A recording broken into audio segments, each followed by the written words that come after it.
In a small town where whispers travel faster than kindness, Lily Harper, a 34-year-old diner owner with a heart too big for her checkered floors, carried a secret she never meant to share. Every morning behind a rusted dumpster, she left a paper bag of food for a man the world had forgotten. A man whose weathered hands and silent nods hid a story that would one day stop a wedding in its tracks. What happens when one quiet act of compassion unveils a hero, silences a crowd, and reminds us all that the greatest love stories don't always start with a vow, but with a simple choice to see someone? The church shimmered under the glow of delicate white lights, each bulb casting a warm halo over the polished wooden pews. Guests had settled into their seats, their anticipation palpable as the pianist's fingers danced across the keys, weaving a soft processional melody that filled the air. The flowers, roses and lilies, meticulously arranged, stood as silent sentinels of beauty. But then a ripple of whispers broke the serene atmosphere, spreading like wildfire through dry brush. "She didn't really invite him, did she?" The words slithered through the crowd, sharp and judgmental, as every head turned toward the church's entrance. There, framed by the arched doorway, stood a man, thin, almost fragile, in a wrinkled suit that hung loosely on his frame, his shoes worn thin by years of wandering. The bride's aunt leaned toward a neighbor, her voice low but cutting. "That's the man from the alley, the one who sleeps behind her diner. Why on earth is he here?" Inside the bridal room, Lily Harper overheard every word, the murmurs piercing the thin curtain that separated her from the sanctuary. She peered through a sliver in the fabric and saw him, the man she'd quietly cared for over years, standing awkwardly under the weight of 100 staring eyes. Her throat tightened, a lump forming as memories of their silent exchanges flooded her mind. She'd never spoken of him to anyone, not out of secrecy, but because her actions were never about recognition. They were about something deeper, something unspoken. Now, as she gathered the flowing hem of her ivory gown and stepped into the glow of the church, the whispers seemed to trail her like a shadow. But as she approached him, before she could even utter his name, the rumble of engines interrupted the moment. A convoy of motorcycles and sleek black SUVs rolled up outside, their presence commanding silence. 12 men emerged, their marine uniforms crisp and proud, their medals glinting in the sunlight. The whispers died. Judgments froze in the air. And in that moment, Lily realized the man she'd fed wasn't just a stranger. He was a hero the world had forgotten. Lily Harper, at 34, wasn't a woman who chased fame or fortune. She lived modestly in a small town just outside Charlotte, North Carolina, where she ran a roadside diner that felt like a warm embrace.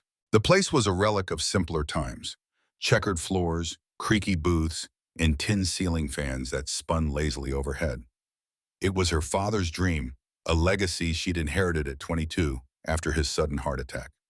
Without hesitation, she'd stepped into his shoes, working the grill, scrubbing counters, and hand-lettering chalkboard menus with a precision that mirrored her quiet devotion. Her life was unassuming, her days predictable, but her heart was a furnace of warmth. Y'all, the diner was more than a business.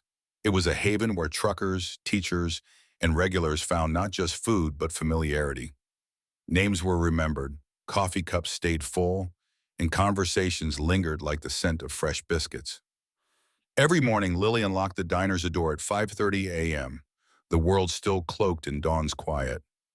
By 6 o'clock, the first truckers shuffled in, their boots heavy on the floor.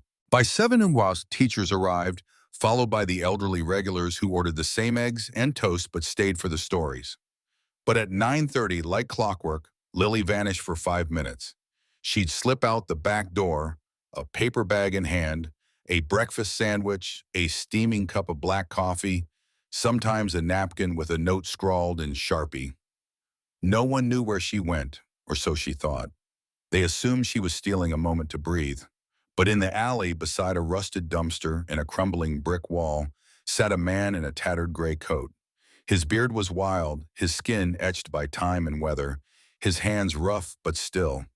He never spoke, never asked for anything, just waited like a fixture of the city's forgotten corners. Lily didn't know his name, and he didn't know hers. For 6 years, through rain, heat, or biting frost, she brought him breakfast. Some days she tucked in a note. Hope today's a little brighter. This one's extra crispy. Just for you. Stay warm out there. He'd nod. Once, maybe twice, and that was enough. To Lily, kindness didn't need words. It was in the showing up, day after day. Inside the diner, her staff respected her, but didn't always understand her. She's too soft-hearted, they'd mutter behind the counter. She gives away more than she makes. And perhaps they weren't wrong. Lily often sent free soup to the elderly woman down the street or covered a meal for a single mom whose baby looked weary. She didn't tally these acts. To her, people were worth more than a balance sheet. Aaron, her fiancé, a firefighter with a steady presence and unwavering loyalty, saw her generosity as her greatest strength. The world doesn't deserve you, he'd say, his voice warm with admiration, but it's better because of you. As their wedding loomed, Lily made a silent vow. She'd invite everyone who'd touched her life, everyone who'd been part of her story, even the man in the alley. To her, showing up for someone day after day was love in its rawest form. She didn't need his story or his gratitude. She only needed to know he was there and that he mattered. It was a chilly Wednesday morning when Lily's quiet ritual was exposed. She prepared the usual, breakfast sandwich with an extra egg, black coffee, a note. Cold wind today. Stay safe. She stepped into the alley, the air sharp with the scent of damp cardboard and cinnamon from the diner's ovens. He was there, same spot, same nod. She handed him the bag, smiled, and turned back. But she wasn't alone. A new waitress, barely 19, all lip gloss and restless energy, lingered near the back cooler, her phone in hand, pretending to text. The next day, a yellow post-it appeared on Lily's locker, the words scrawled in bold black marker, "Feeding the alley mascot again." Lily removed it silently, her face unreadable. By the weekend, the whispers had taken root. "He's probably not even homeless," someone hissed near the coffee machine. "She's asking for trouble. I bet he's crazy talking to himself. She's just doing it to feel good about herself." Lily didn't argue or explain. She simply adjusted her routine, arriving 15 minutes earlier to leave the food before the staff arrived. But the diner's warmth had cooled.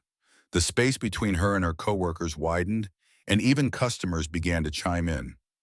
One afternoon, as she cleared a booth, a woman murmured to her husband, "That poor girl thinks she's saving the world with a sandwich." Lily kept wiping the table, her movements steady, her face composed. But her mother noticed the exhaustion in her eyes. "You pour too much of yourself out," she said softly. "People will drain you dry." Lily's reply was quiet but firm. "I'm not losing anything, Mom. I'm just sharing what I have."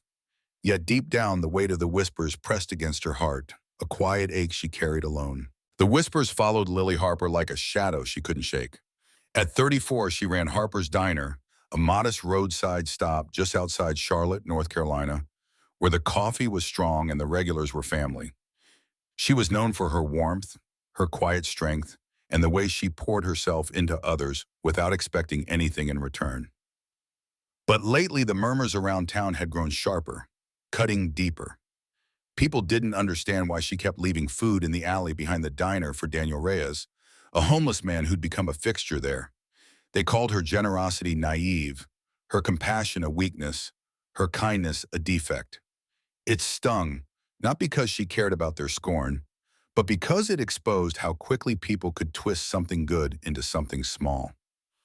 Every morning, Lily left a paper bag of food, fresh biscuits, a thermos of coffee, sometimes a slice of pie, near the brick wall where Daniel slept.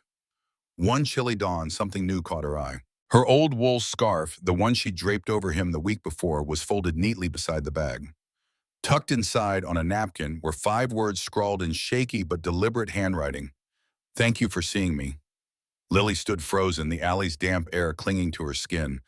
Those words hit her harder than any tip, any compliment, any fleeting moment of praise ever could. She slipped the note into her wallet, a quiet treasure, and from that day forward, she never missed a morning. Not once. When Aaron, her firefighter fiancé, proposed, some expected her to let go of her routine. "You've got a new life now," her manager said, his tone gentle but firm. "Time to move on from old habits." But to Lily, it wasn't a habit. It was a promise to a man the world had turned its back on. a former Marine named Daniel Reyes, though she didn't know his story then. She wasn't about to outgrow that. Aaron, steady and loyal, understood.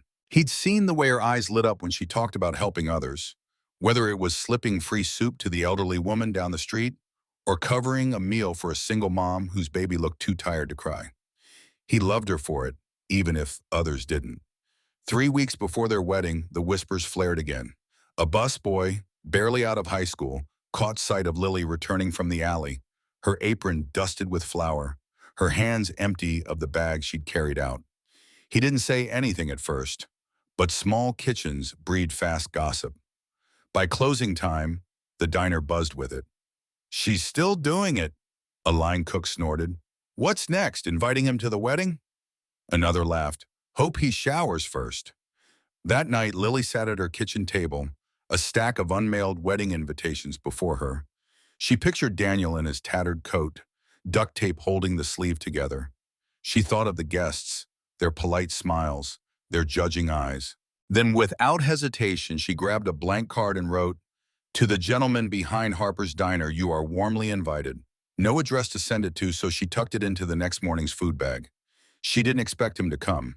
She just needed him to know he was worth asking.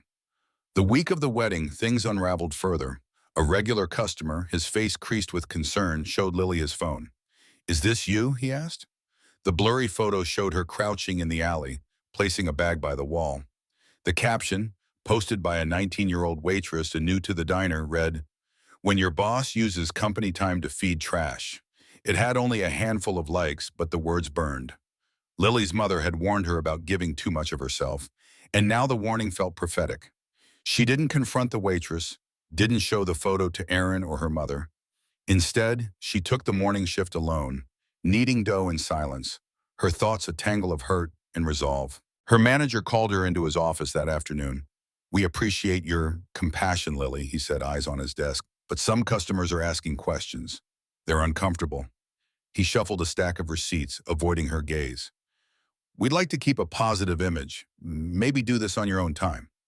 Lily nodded, her face calm, but inside something solidified, a quiet defiance. That night, she sat in her car outside the diner long after closing, staring at the alley. Daniel's spot was empty, the bench sagging like it missed him. She pulled the napkin from her wallet, its words now a lifeline. "Thank you for seeing me." Her breath hitched. No one else understood how much she needed to see him, too.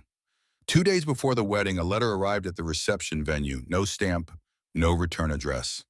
The handwriting was careful, each letter etched with effort. "Tomorrow I will come, not for cake, but to honor a debt." The wedding planner, a brisk woman with a clipboard, handed it to Lily, confused. "Is this from a relative?" she asked. Lily's hand shook as she tucked the card into her purse. She didn't explain, couldn't find the words. That night, after the final walkthrough, she stood alone in the empty church. The pews were silent, the flowers perfectly arranged, the aisle gleaming. She walked to the altar, her heels echoing, and whispered into the stillness, "I hope you come." The morning of the wedding was crisp and bright. Lily arrived early, her robe loose, hair still pinned, makeup half done. From the bridal room window, she watched guests trickle in, coworkers laughing, Aaron's family adjusting ties, her bridesmaid Rachel, who'd once mocked her kindness, now quiet with guilt. Then she saw him. Daniel stood by the church steps, his back straight, his faded suit pressed, shoes polished to a dull shine. His hair was combed, his chin lifted. He looked like a man who'd reclaimed something lost, not the shadow she'd known in the alley. Whispers rippled through the crowd. "Is that the homeless guy from behind her diner?" one guest murmured. "She invited him?" another said, disbelief sharp in their tone. The wedding planner bustled in, flustered. "Lily, we're 5 minutes out. Should I ask him to wait somewhere else?" Lily didn't answer. She didn't think. Gathering her dress, she swept past the planner, through the hallway, and out the church doors. Guests turned, some standing, a few gasping, but she didn't care. She walked straight to Daniel and without a word wrapped him in a hug. His eyes closed briefly, then opened, steady and dark. "I remember your eyes," he said, his voice low, the first words she'd heard from him in 6 years. Lily held his arms a moment longer. the faint scent of mothballs and soap clinging to his suit. His shoulders trembled just enough to notice. She stepped back, meeting his gaze, his eyes heavy with a life she couldn't fully know. "I never thought I'd be invited to a wedding again," he said softly. Lily laughed, a sound caught between joy and nerves. "I never thought you'd show up." He smiled, small but genuine. "You showed up for me every morning. I owed you this." She linked her arm with his, instinctive, and they turned to walk into the church together. The whispers grew, phones lifted, but then a new sound cut through, a low, powerful rumble, not thunder, not traffic. Outside, a black SUV convoy rolled up, followed by 12 motorcycles, their chrome gleaming, military plates proud. 12 Marines in full dress uniforms stepped forward, their presence commanding, their purpose clear: to honor Daniel, a decorated war hero who'd earned the Silver Star in Fallujah, and Lily, the woman who'd seen him when no one else did. Lily Harper's days began before dawn at Harper's Diner, a small roadside haven just outside Charlotte, North Carolina. At 34, she was the heart of the place, her compassion as much a fixture as the chipped coffee mugs in the jukebox that always skipped on the third song. She poured herself into others, slipping free soup to the elderly woman down the street, covering a meal for a single mom whose baby looked too weary to fuss. But it was her quiet ritual in the alley behind the diner that defined her. Every morning she left a paper bag for Daniel Reyes, a homeless man who slept by the brick wall, a former Marine, though she didn't know his story yet. The food wasn't just scraps. It was fresh biscuits, steaming coffee, sometimes a slice of her own blueberry pie. The town didn't understand. They whispered, their words sharp with judgment. Her generosity was naive, they said. Her compassion, foolish. Her kindness, a flaw to be pitied. Lily felt the sting, not of their mockery, but of how easily they turned something good into something weak. One cold morning, as she stepped into the alley's damp chill, she noticed something different. Her old wool scarf, left for Daniel the week before, was folded with care beside the bag. Inside, on a napkin, 5 words were written in shaky but deliberate script. "Thank you for seeing me." Lily stood there, the world falling silent around her. Those words filled a hollow no paycheck or praise ever could. She tucked the note into her wallet, a quiet keepsake, and from that day, she never missed a morning. Not once. It wasn't about routine. It was about seeing a man the world had chosen to ignore. When Aaron, her firefighter fiancé, proposed, his calm, loyal heart fully behind her, some thought she'd stop. "You've got a new life now," her manager said, his voice kind but pointed. "Time to let go of old habits." But Lily wasn't feeding a habit. She was feeding a life, a person named Daniel Reyes, though she didn't yet know he was a decorated hero who'd earned the Silver Star in Fallujah. Aaron understood, loved her for it, even as others, like her bridesmaid Rachel, a coworker at the diner, rolled their eyes. Rachel had once mocked Lily's actions, calling Daniel the alley mascot, but lately her silence carried a hint of regret. 3 weeks before the wedding, the whispers reignited. A young busboy, barely out of high school, caught Lily slipping back from the alley, her apron dusted with flour, her hands empty. He said nothing at first, but gossip spreads like grease fire in a small kitchen. By nightfall, the diner hummed with it. "She's still doing it," a line cook scoffed. "Bet she invites him to the wedding," another laughed, adding, "Hope he showers." That night, Lily sat at her kitchen table, a stack of unmailed invitations before her. She pictured Daniel in his tattered coat, duct tape patching the sleeve. She imagined her guests, their polite masks hiding their judgment. Then, with steady hands, she took a blank card and wrote, "To the gentleman behind Harper's Diner, you are warmly invited." No address to send it to, so she slipped it into the next morning's bag. She didn't expect him to come. She just needed him to know he mattered enough to be asked. The week of the wedding, the whispers turned cruel. A regular customer, his face tight with unease, showed Lily his phone. The blurry photo captured her crouching in the alley, placing a bag by the wall. The caption, posted by a 19-year-old waitress new to the diner, cut deep. "When your boss uses company time to feed trash." It had only a few likes, but the words landed like a blow. Lily's mother had warned her about giving too much, and now the warning echoed. She didn't confront the waitress, didn't show the photo to Aaron or her mother. She took the morning shift alone, baking in silence, her heart heavy but unbroken. Her manager called her into his office that afternoon. "We appreciate your compassion, Lily," he said, eyes on a stack of receipts. "But some customers are uncomfortable. They're asking questions." He paused, fumbling.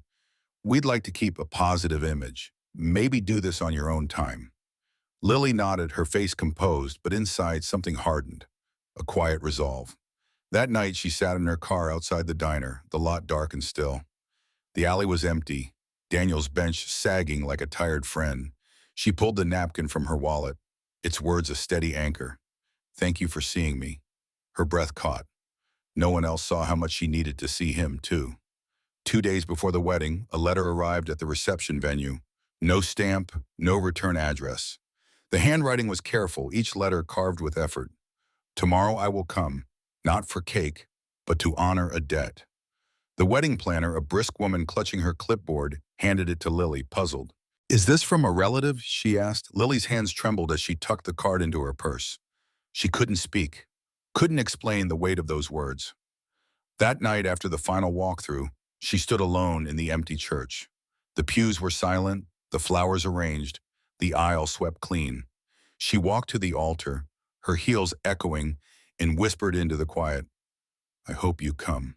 The wedding morning was bright, the air crisp with promise. Lily arrived early, her robe loose, hair pinned, makeup unfinished.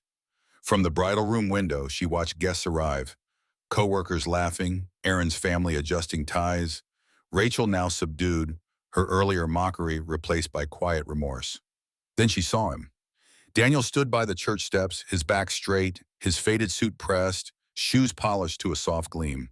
His hair was combed, his chin lifted, his presence dignified, not the shadow she'd known. Whispers rippled through the crowd. "Is that the homeless guy from behind her diner?" one guest murmured. "She invited him?" another said, shock lacing their voice. The wedding planner bustled in, clipboard in hand. "Lily, we're 5 minutes out. Should I ask him to wait somewhere else?" Lily didn't answer. She didn't pause to think. Gathering her dress, she moved past the planner, through the hallway, and out the wide-open church doors. Guests turned, some stood, a few gasped, but she didn't care. She walked straight to Daniel and wrapped him in a hug, her heart pounding.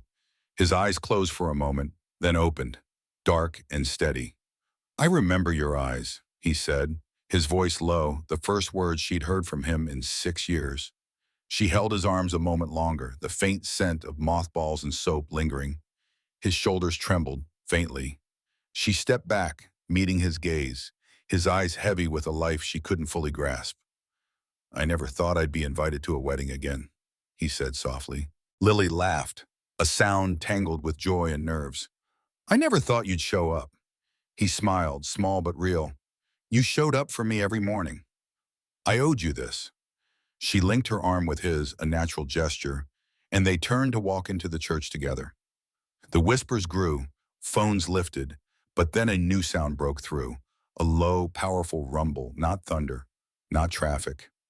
Outside, a black SUV convoy rolled up, followed by 12 motorcycles, their chrome gleaming, military plates proud.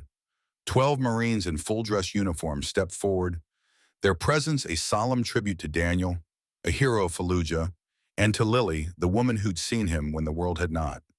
The church was steeped in a hushed reverence, the kind that settles when something profound is about to unfold. The heavy wooden doors swung open with a force that silenced the delicate strains of the piano. A collective gasp rippled through the pews as 12 United States Marines, resplendent in their crisp dress uniforms, marched in precise formation down the aisle. Each step echoed with purpose, a silent symphony of discipline and honor. Lily Harper, standing at the altar in her flowing white gown, felt her breath catch in her throat. Beside her, the man she had known only as the quiet figure in the alley behind her diner straightened his posture, his weathered face tightening with emotion. "They came," he murmured, his voice barely audible, thick with disbelief and pride. The Marines halted before the altar, their movements synchronized, their presence commanding. A captain, tall and composed, his silver-streaked hair catching the light, stepped forward. His chest gleamed with ribbons, and his white-gloved hand rose in a sharp, respectful salute. "Miss Harper," he said, his voice resonating through the stillness, "with your permission, we wish to honor you today." Lily's eyes widened, her hand pressing against her chest. "Me?" she whispered, her voice trembling with confusion and humility. The captain turned to face the gathered guests, his gaze steady and unflinching. "For 6 years, this woman showed up every single day," he declared. "Without fanfare, without expectation. She sustained a Marine in silence." He paused, turning back to the man beside Lily, a man to whom many of us owe our lives. The church fell into a profound silence, the weight of his words sinking into every heart. The captain's voice softened but carried the same authority. "This is Sergeant Daniel Reyes, awarded the Silver Star in 2004 for his bravery in Fallujah. He pulled 3 Marines from a burning vehicle under relentless sniper fire. A soldier who never sought glory, who slipped through the cracks after losing his wife and daughter in a tragic house fire in 2016. A man who never claimed his VA benefits, never returned a single call, never asked for help." Murmurs of shock rippled through the congregation. The man they had seen sitting silently behind Lily's diner, the one they had dismissed as just another drifter, was a decorated war hero. A young Marine stepped forward, holding a wooden shadow box with reverence. Inside gleamed a polished silver star, nestled beside a faded photograph. The image captured a younger Daniel, his face set with determination, carrying an unconscious soldier through a hellscape of rubble and smoke. His uniform was stained with blood, his eyes fixed forward with unyielding resolve. In the background of the photo stood the same captain, now addressing the room. "He carried me," the captain said, his voice quiet but heavy with gratitude. "When I was certain I was done, he refused to leave me behind. He went back twice for others. That's what earned him the Silver Star, a medal he never claimed." The captain turned to Lily, his eyes softening. "Until you fed him, Ms. Harper, we thought we had lost him." A hush fell over the room. Your small acts, your sandwiches, your coffee, your napkins with those kind notes, kept a warrior alive. You didn't just save him, you gave him back to us. Tears streamed down Lily's face, her hands trembling as she tried to process the weight of his words. The guests, who had once whispered judgments behind her back, now sat in stunned silence, their heads bowed in shame. Even the wedding planner, who had earlier questioned Daniel's presence, wiped tears from her cheeks. Daniel reached into his tattered jacket pocket and pulled out a folded piece of paper, worn thin from countless readings. He handed it to Lily with a gentle, almost shy gesture. She unfolded it carefully, her breath catching as she recognized her own handwriting. "Stay warm out there, okay?" A small heart was scrawled at the bottom, her signature mark. The simplicity of it, the quiet care it conveyed, brought fresh tears to her eyes. Then came a moment no one could have anticipated. Captain Duncan turned to Aaron, Lily's fiancé, who had been standing quietly by her side, his steady presence a pillar of support. "Sir," the captain said, offering a crisp salute, "with your permission, we would like to serve as an honor guard for your bride, for her ceremony and for her life." Aaron's throat tightened, his eyes glistening as he placed a hand on Daniel's shoulder. "You can walk her down the aisle with me," he said, his voice thick with emotion. "You've earned that right." As Lily stepped forward, her arm linked with Aaron's on one side and Daniel's on the other, the 12 Marines pivoted in perfect unison, their heels clicking sharply against the marble floor. They raised their swords, forming a gleaming arch of steel, a ceremonial salute reserved for military weddings, now offered to a woman who had shown a different kind of courage.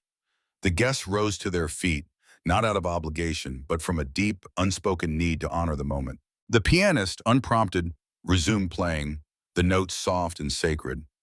Lily walked beneath the raised swords, her gown whispering against the floor, time seeming to stretch and slow. Daniel, his posture rigid with pride, held back tears as he escorted her. Halfway down the aisle he paused, gently placing her hand in Aaron's before stepping back to join the Marines at the altar. He didn't seek the spotlight. He only wanted her to know he remembered every kindness. The ceremony passed in a blur of emotion. Vows spoken through tears, rings exchanged with trembling fingers. But the image of those church doors swinging open, of the Marines' solemn march, lingered in every mind. No one could forget how wrong they had been, how their assumptions had crumbled in the face of truth. At the reception, the air buzzed with a mix of awe and humility.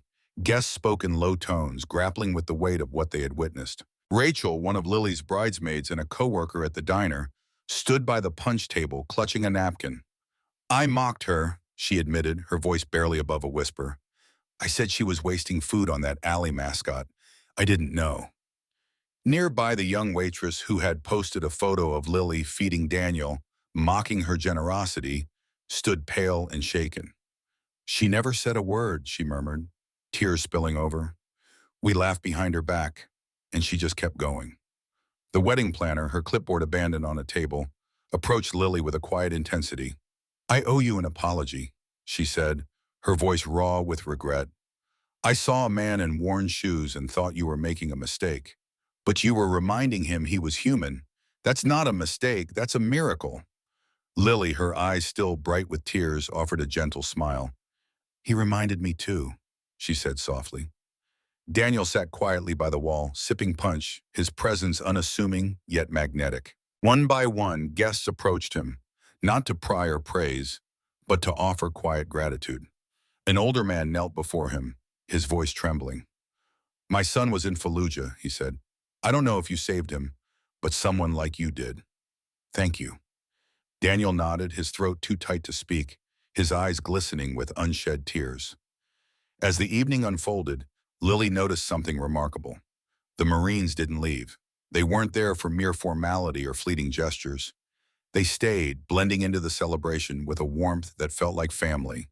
They laughed with guests, helped clear tables, and one even cradled a crying baby so the bride's sister could eat.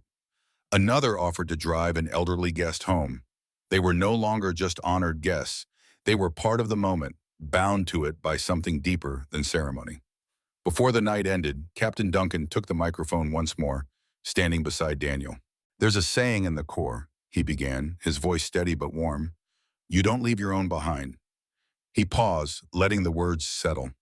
"But sometimes our own get left behind right here, in alleys, in silence, in pain.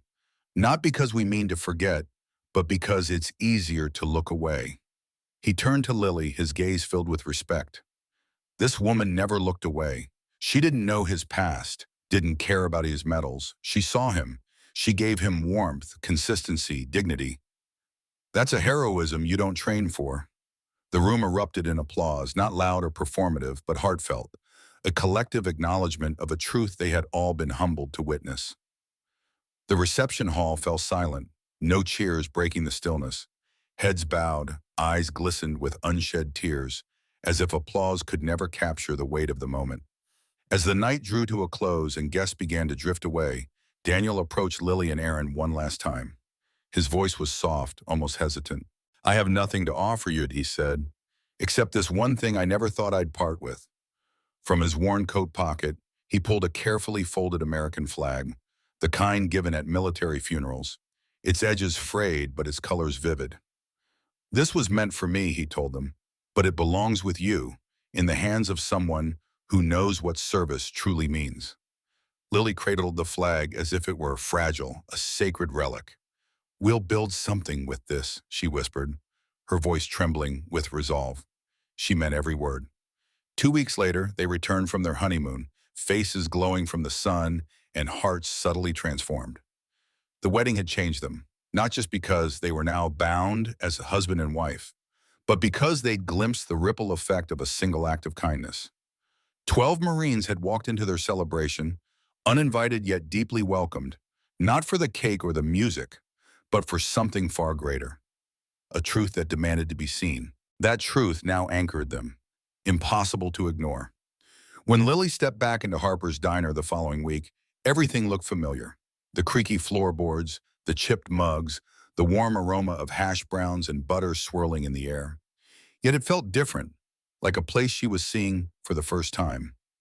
She stood behind the counter, her gaze sweeping over the regulars, chatting over plates, the clatter of dishes, the soft hum of laughter. But one absence tugged at her heart. Daniel was gone. That first morning, she checked the alley where she'd once brought him food. It was empty, no note, no coffee cup, No trace of him. Worry crept in at first, but then, like dawn breaking through a storm, understanding settled over her. He didn't need to be there anymore. He'd found his way back to himself. That evening, wrapped in a blanket on their porch, Lily sat across from Aaron, a mug of tea warming her hands. "I want to do something with this," she said, her fingers brushing the folded flag Daniel had given her. "Something that lasts." Aaron's eyes met hers, steady and certain.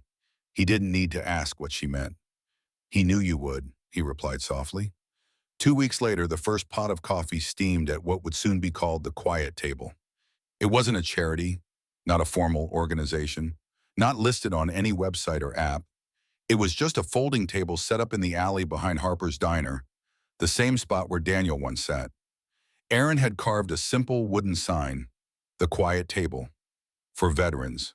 No questions asked, no IDs, no forms, no need to explain. Just hot coffee, warm meals, and a place to be seen. At first, only a couple of people came. By the next week, 6 showed up. By the third, a Marine in plain clothes arrived with a box of fresh socks, handing them out without a word. The next day, another brought coats. Within a month, veterans from across the county began to gather. Some for the food, others for the quiet dignity of the space. Every morning, Lily was there, rising at 4 a.m. to make sandwiches and set out coffee cups, each with a handwritten note tucked into the sleeve. "You are enough," one read. "Your strength matters," said another. "We honor your story even if we don't know your name." On the first anniversary of their wedding, Lily and Aaron arrived at the alley before dawn, only to find 12 Marines already there, dressed not in uniforms but in everyday clothes, each holding a single white flower. Captain Duncan stepped forward, placing his flower at the center of the table. "We're here to take shifts," he said. Lily blinked, confused. He smiled gently. "This shouldn't be yours alone to carry. It's not a one-woman mission." From that day, the Quiet Table became a shared effort. Veterans, firefighters, teachers, nurses, and retirees signed up to help. Some brought food, others shared stories, but no one brought judgment. Daniel, Victor, as some knew him, never returned in person. But every month, a postcard arrived, each from a different city, written in his shaky but resolute handwriting. Every breakfast is a salute. Daniel. One showed a mountain range, another a train station, and once the Vietnam Veterans Memorial in Washington, D.C. Lily kept them all, framing them on the diner's back wall above the door to the alley. One afternoon, a local news crew showed up, drawn by whispers of what was happening. They asked for an interview, a photo. Lily smiled politely and gestured to the line of veterans waiting for coffee. "Talk to them," she said. "I'm just the one pouring." Inside the diner, someone once asked Aaron how he felt about marrying into this life of constant giving. The early mornings, the freezer stuffed with donated leftovers. He grinned, his eyes warm. "I didn't just marry a woman," he said. "I married a legacy."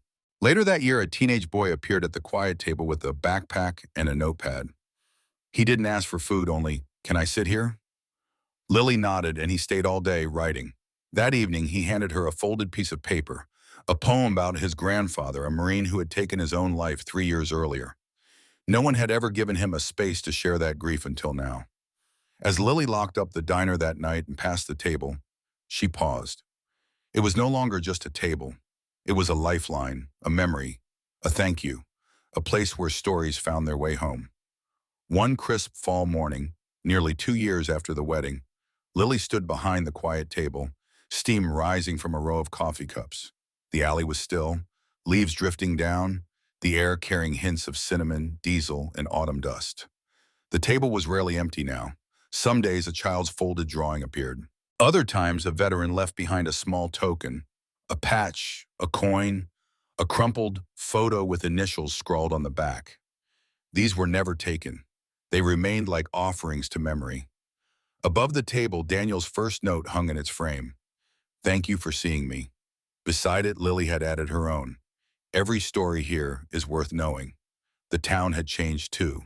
The same people who once whispered about Lily's kindness at her wedding now stopped by to ask, "Need more coffee cups? Can I donate gloves? Is it okay if I just sit and listen?" That was the beauty of it. Not the flags, not the uniforms, not the headlines that eventually came, but the quiet, inconvenient, unpaid kindness that had shifted something fundamental. It reminded a small town what dignity looked like, what service truly meant, and what happens when you choose to see the people others pass by. In a small town just outside Charlotte, North Carolina, Lily Harper ran a roadside diner that hummed with the quiet rhythm of everyday life.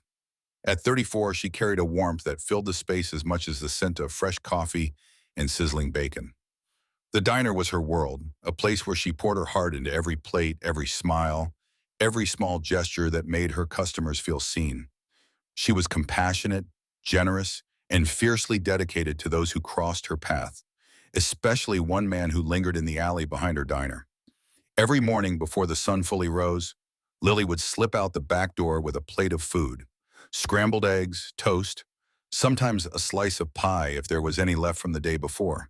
She'd leave it on a crate for Daniel Reyes, a homeless man who had become a silent fixture in her routine.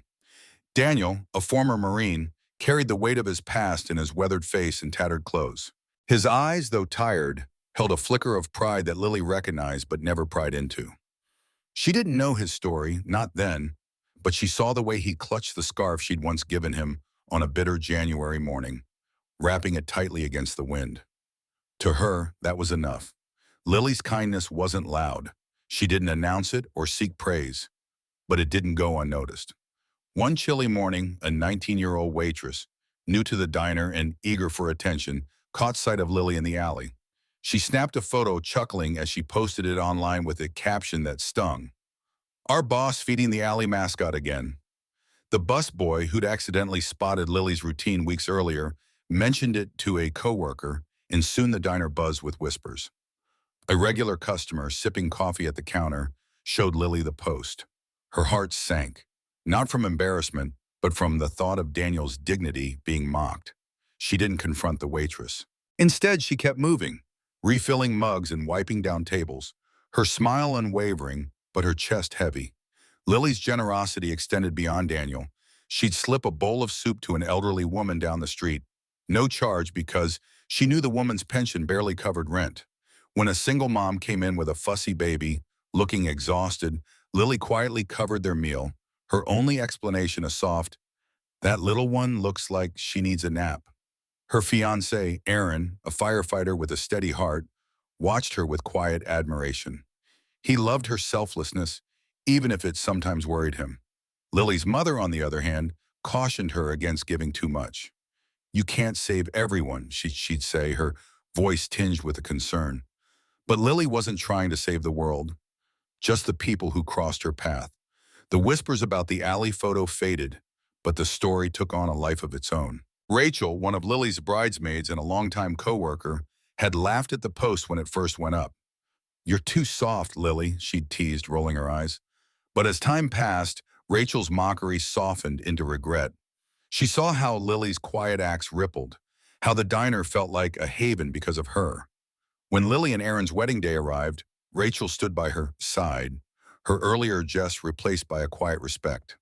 The wedding was simple, held in a small venue with fairy lights and wildflowers. Lily glowed in her dress, and Aaron's steady hand never left hers. But the day took an unexpected turn when Daniel appeared, invited by Lily herself. He stood at the edge of the reception, clean-shaven and wearing a borrowed suit, the scarf still draped around his neck. The wedding planner, flustered by his presence, pulled Lily aside. "Who is that man?" she asked, her tone sharp with judgment. Lily's response was gentle but firm. "He's my guest." Later, the planner, chastened by her own assumptions, apologized, her cheeks flushed with shame. As the reception unfolded, a hush fell over the room when Captain Duncan, a Marine in full-dress uniform, took the microphone. He spoke of Daniel Reyes, not the man in the alley, but a decorated hero who had earned the Silver Star for his courage in Fallujah. The room stilled as he recounted how Daniel had risked everything to save his unit, carrying wounded men to safety under fire. "And today," Captain Duncan said, his voice steady, "we honor not just Daniel, but the woman who saw his worth when others turned away." He turned to Lily, his eyes shining with respect. "Your kindness gave him a reason to keep going."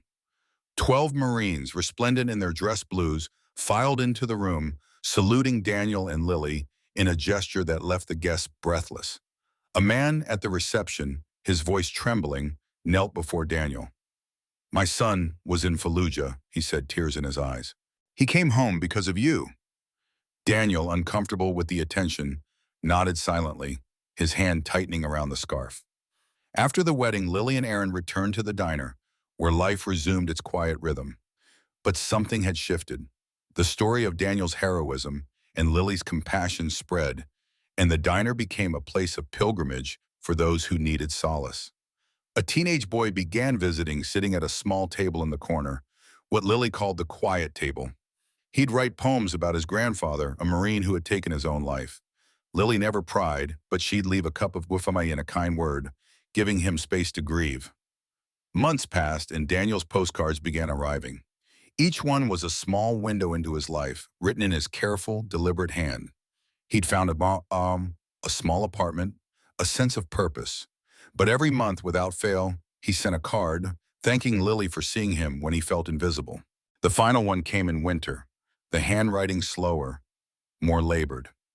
"I found a home," it read. "It's small, but mine. The coffee here is awful, but I think of yours often. I kept the scarf, still wear it when the wind cuts too hard. You saved me without ever asking who I was." Lily framed that last postcard, hanging it above the register where it caught the light. When customers asked about the quiet table, she didn't offer grand explanations. She'd point to the frame and say, "Sometimes the greatest heroes eat alone, unless someone brings them breakfast." Her words carried a quiet power, a reminder that kindness didn't need fanfare, only consistency, and dignity didn't need a uniform, just someone willing to see it. In that small diner, where the coffee was always hot and the door always open, Lily Harper kept serving, kept giving, kept seeing the people the world often overlooked. And in doing so, she reminded everyone who passed through that a single act of compassion could ripple far beyond the walls of a roadside diner, touching lives in ways no one could predict.